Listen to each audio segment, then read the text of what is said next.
ఛానల్కు స్వాగతం. ఈరోజు మనం ముగిసిన స్పేస్ వాక్ భూమికి తిరిగి వచ్చిన బిలియనీర్ అనే అంశం తెలుసుకుందాం. అంతరిక్షంలో ప్రైవేట్ స్పేస్ వాక్ నిర్వహించిన తొలి వ్యక్తిగా చరిత్ర సృష్టించిన బిలియనీర్ జేర్డ్ ఐజాక్మన్ ఆదివారం క్షేమంగా భూమికి తిరిగి వచ్చారు. 5 రోజుల రోదసీ పర్యటన అనంతరం ఆయనతో పాటు స్పేస్ ఎక్స్ ఇంజనీర్లు అన్నా మెనోన్, సారా గిల్లిస్, మాజీ ఎయిర్ ఫోర్స్ పైలట్ స్కోట్ కిడిపోటిట్ కూడా పొడమిని చేరుకున్నారు. వీరు ప్రయాణిస్తున్న వ్యోమనౌక అమెరికాలోని ఫ్లోరిడా రాష్ట్రం డ్రై టార్టగస్ బీచ్కు సమీపంలోని సముద్ర జలాల్లో దిగింది. ప్రపంచ కుబేరుడు ఎలాన్ మస్క్ నేతృత్వంలో స్పేస్ ఎక్స్ సంస్థ ఈ ప్రాజెక్టుతో అంతరిక్ష రంగంలో చరిత్ర సృష్టించింది. పోలారిస్ డాన్ ప్రాజెక్టు కింద ఫాల్కన్ 9 రాకెట్ ద్వారా మంగళవారం 4 వ్యక్తులను స్పేస్ ఎక్స్ నింగిలోకి పంపింది.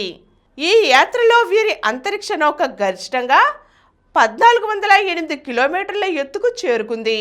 740 కిలోమీటర్ల దూరంలో జేర్డ్ ఐజాక్మన్, సారా గిల్లిస్లు ఒకరి తర్వాత ఒకరు వ్యోమనౌక నుంచి బయటకు వచ్చి స్పేస్ వాక్ చేశారు.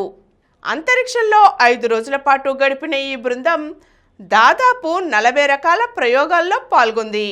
ఈరోజు మనం ముగిసిన స్పేస్ వాక్ భూమికి తిరిగి వచ్చిన రోదసీ పర్యాటకుల గురించి తెలుసుకున్నాం కదండి. మరో చక్కని అంశంతో మళ్ళీ కలుద్దాం.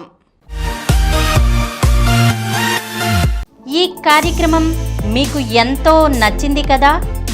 ఇటువంటి మరిన్ని వీడియోల కోసం అనతి కాలంలోనే 20 కోట్ల వ్యూస్ సాధించిన సమరం ఛానల్ సమర్పించు సమరం ప్రగతి ఛానల్కు సబ్స్క్రైబ్ చేయండి, లైక్ చేయండి, మీ ఫ్రెండ్స్కి షేర్ చేయండి.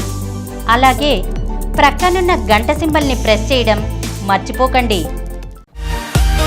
Please download Samaram Channels app from Google Play Store and watch your favorite channels. Click the bell icon and subscribe to the channels.